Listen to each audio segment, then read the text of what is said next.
पराशर गोत्र, जिन भी लोगों का पराशर गोत्र होता है उनका वैदिक परिचय क्या होता है, आज उसका हम लोग विचार करेंगे।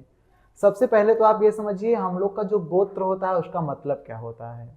जैसे गोत्र शब्द का अर्थ ये होता है कि हम आप लोग किस वंश परंपरा के हैं। गोत्र अर्थात हमारे आपके पूर्वज कौन थे, जो भी जैसे गोत्र होता है जिन लोगों का, जैसा आपका पराशर गोत्र है तो इसका मतलब आप पराशर ऋषि के संतान हैं। हम आप सभी लोग जितने भी लोग हैं इस संसार में, सभी लोग किसी न किसी ऋषि के ही संतान माने गए हैं। हमारे आपके पूर्वज ऋषि ही होते हैं। तो जिन ऋषि के हम लोग संतान माने जाते हैं उन्हीं ऋषि का नाम ही हमारा आपका गोत्र होता है।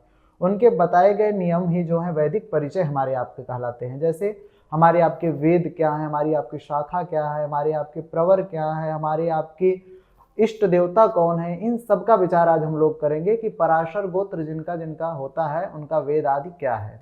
तो समझिए आप, जिनका पराशर गोत्र होता है उनका वेद जो बताया गया है पुराणों में शास्त्रों में, तो उनका वेद होता है यजुर्वेद। उनका जो उपवेद बताया गया है तो उपवेद उनका धनुर्वेद माना गया है। उनकी जो शाखा मानी गई है वो माध्यान्दिन शाखा माना गया है। उनका जो सूत्र माना गया है वो कात्यायन सूत्र माना गया है। उनकी शिखा जो मानी गई है दक्षिण मानी गई है।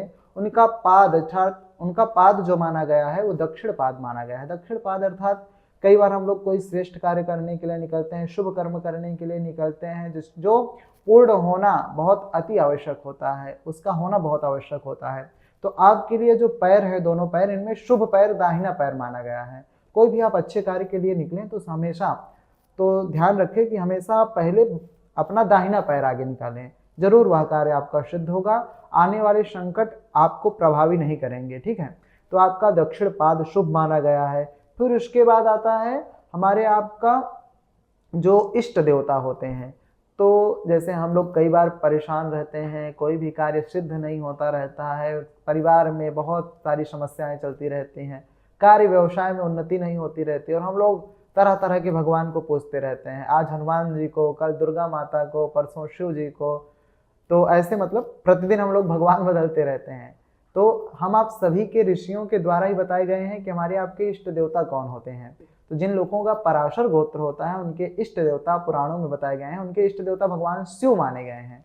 यदि वो भगवान शिव का पूजन करते हैं तो बहुत शीघ्र भगवान शिव प्रसन्न होते हैं उनसे, और यथाशक्ति यथोचित उनको फल प्रदान करते हैं। अर्थात अन्य देवी देवताओं से शीघ्र भगवान शिव प्रसन्न होते हैं। क्यों? क्योंकि उनके कुल परंपरा में उनके पूर्वजों ने हमेशा भगवान शिव जी का पूजन किया है, इसलिए शिव जी उनके इष्ट देवता कहलाते हैं और यथाशीघ्र प्रसन्न होते हैं।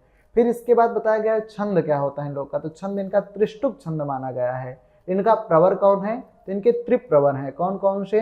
पराशर प्रवर, वशिष्ठ प्रवर, शक्ति या फिर शाक्य, ये 3 प्रवर इनके माने गए हैं। और पराशर गोत्र किन किन जाति में पाए जाते हैं तो कहा गया है इनकी जो उपाधि है या फिर आस्पद है तो वो माना गया है ये लोग जैसे कि पांडेय हो गए, उपाध्याय हो गए, शुक्ल हो गए और मिश्र हो गए। इन चारों लोगों में लगभग पराशर गोत्र के लोग पाए जाते हैं, ठीक है। ये आपका वैदिक परिचय है जो हर व्यक्ति को जानना बहुत जरूरी है कि हम आप किस कुल परंपरा से, हमारे यहाँ का नियम क्या है।